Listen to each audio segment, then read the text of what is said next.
like the monsoon, Africa was called Hither India, which India, here I am, come hither, come here where I am. And they would get on the ocean and get in the wind.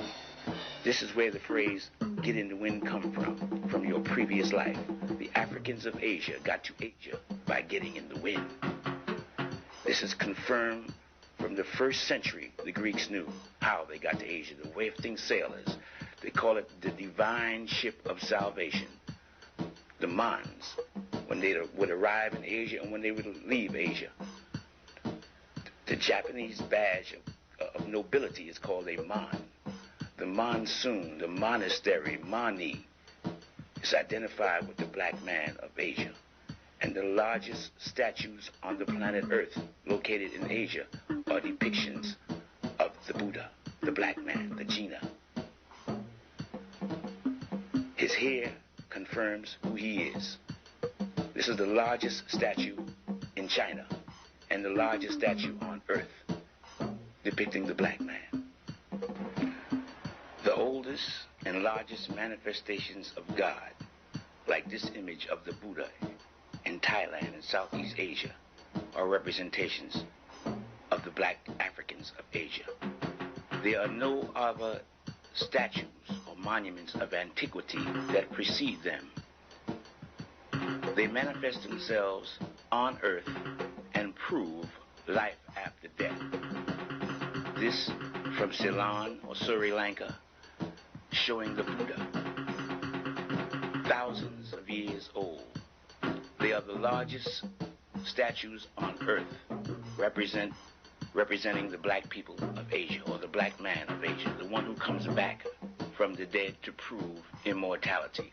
They do it all the time in all the countries, and they prophesied that they would do it before the end of this century.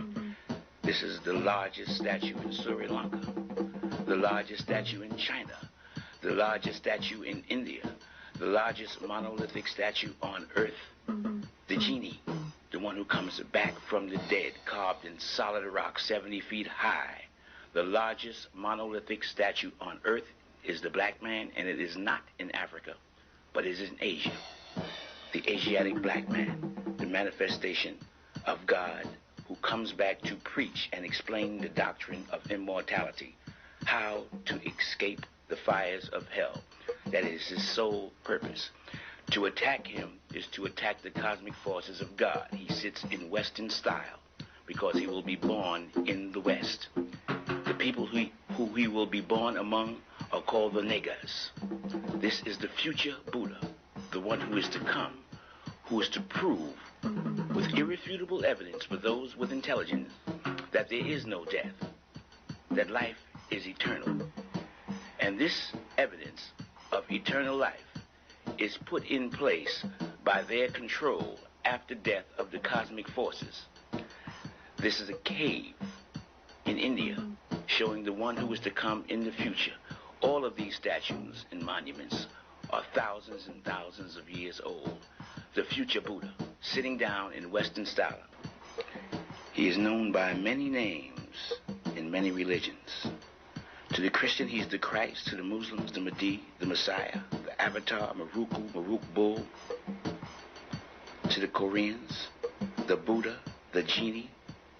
All different names for the same individual who is to appear now at the end of the age, the beginning of the new cycle. He is also called Maitreya, the future Buddha. In this book, Maitreya, the future Buddha, you can find the prophecy of his return in 2,500 years.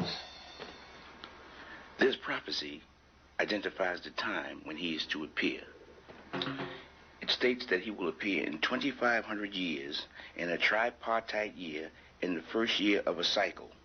He will descend to be reborn, and he will produce a city of silver by transformation. He will change a city which will serve as evidence of who he is. He must produce a city by transformation. The Buddha was born in 560 BC and died in 480 BC. He received enlightenment at the age of 35, which is 525 BC. This prophecy had to have been made between 525 BC and 480 BC. If you project 2,500 years into the future, it'll come between 1975 and the year 2020. 30, 60, and 90 are tripartite years. 1930 and 1960 is gone. The only tripartite year left is 1990. The first year of a cycle is 1991. In 1991, the future Buddha is to appear. 1991.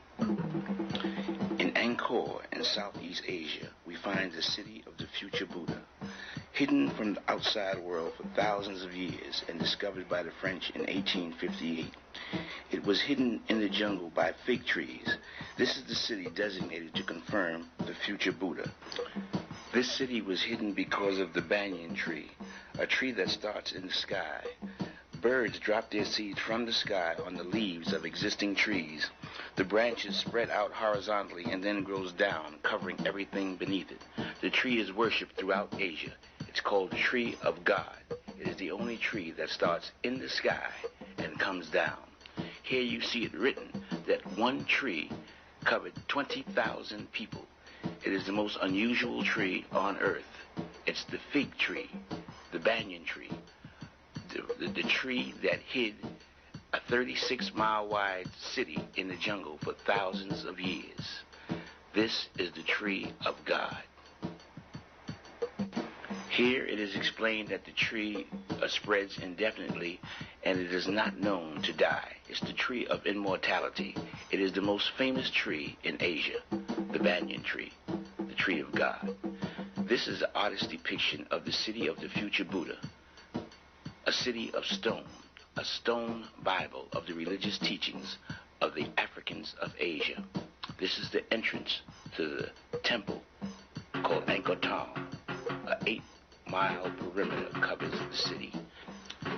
This picture shows you how the tree starts in the sky and the roots come down, covering that face which you see. Those are roots from a tree which started in the sky, covering the face on a tower. There are 50 towers in this city with faces of the future Buddha. This is a close-up on the future Buddha's face with the roots which started in the sky and came down to cover it. The fig tree. This is a picture of that particular city, a map showing you the 36-mile perimeter. And there's a 7-mile perimeter around this city of Angkor Thom. This is the city which we will focus on, the Bayonne, the central temple of Angkor Thom. This city is viewed as a Bible, a sermon in stone. As you can see, it was built by men to confirm and serve as evidence, irrefutable evidence, of the future Buddha.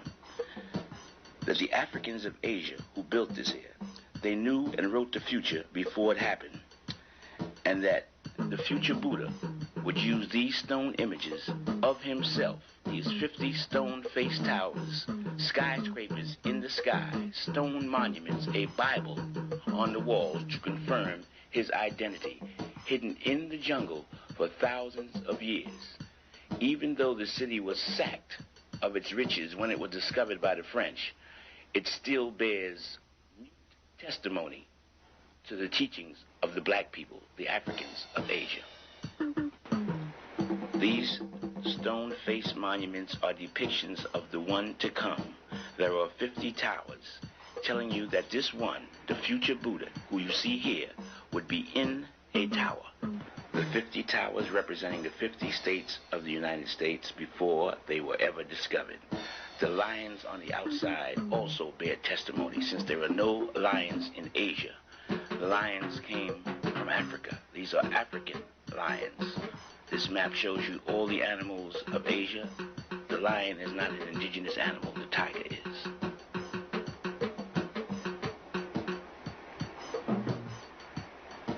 The symbol of China, one of the major symbols. It's the symbol of the Asia Society for all the people of Asia, the lion, testimony to the influence of the Africans of Asia. This book on sculpture from Thailand and Cambodia shows you some of the bronze and stone sculpture stolen and put in private collections from this city of the future Buddha. These were inside the temples and taken out by the colonial powers and put in private collections